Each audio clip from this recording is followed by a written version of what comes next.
Number 10, I think in the literature that you get with the new bike, it should have a dedicated note on how to measure the oil level.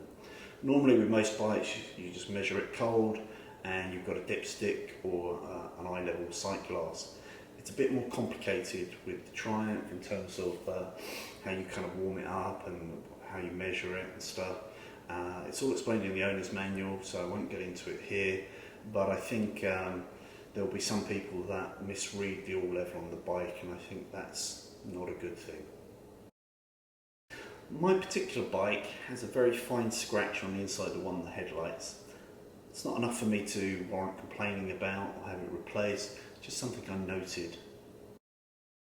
My particular bike also has a dirty fingerprint beneath the lacquer on an alloy insert. I don't know whether it's enough to bother me. Maybe I could remove the lacquer and polish it out, or maybe I could get a warranty claim on it, or maybe I could just live with it.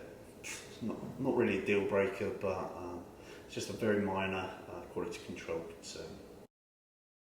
So I think a tag plate side mounting kit should be an option. I've actually seen one customised bike at a show that actually has that done, and I think if Triumph offered it as a kit, showing off that rear wheel, even though it's going to spray lots of water up the rider's back, I think it would still be a popular option. Tyre pressure monitors. I really think it should be standard on what is, after all, the Halo model for the Triumph range.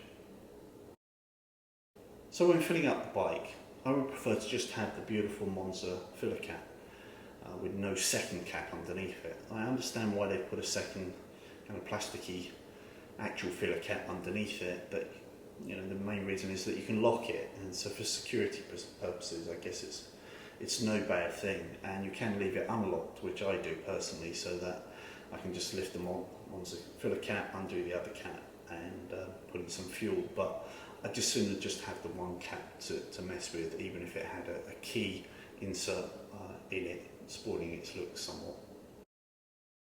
This one I think would be popular with a lot of people. Triumph typically used to offer track use only end cans as an option for all of their bikes that would sound nice with an open end can. I'm sure the Rocket would sound pretty phenomenal with an open exhaust, and unfortunately they don't offer that option.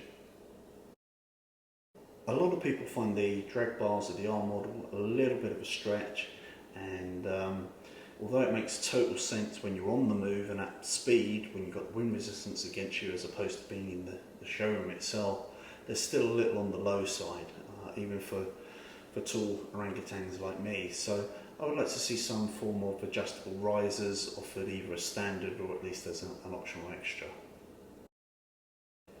Now the next observation or area for a potential opportunity, I guess, is indicative of my age. I think most people, once they hit 50, their eyesight tends to alter in a less than desirable way. For me personally, it's my short sight. I can spot the wings of a fly 1,000 metres away, but right up close, right under my nose, I have difficulty in seeing very clearly. And some of the fonts are kind of like 2 CPI on the Triumph screen, and I think personally I wish they put less information on, but the information was displayed larger, or if you removed information from the menus, which you can do, that the remaining information was then displayed larger. I think Triumph have done a good job with the clocks. They're nice, there's a lot of information there, and the key information is clear, but the peripheral information I think could be a bit better. And I think you know, BMW is a good example of how their TFT interface should be done. It's very, very clear for aging eyes. Main opportunity, very simple one, heated grips. I think they should come as standard on a top of the range bike, but actually I think they should be standard on every bike of you know, sizable capacity, which is basically the entire Triumph range, for instance. And same for BMW and others besides. There's very few countries I think you would not need or want heated grips at some point in the year, and certainly for North Europe or all of Europe and North America, it's a no-brainer. I mean, they cost a couple $100, just stick them on the bike as standard, it'll make your customers a lot happier. I hope you're already a Ride On subscriber, but if not, please subscribe straight away. And last but not least, ride often, ride carefully, ride on.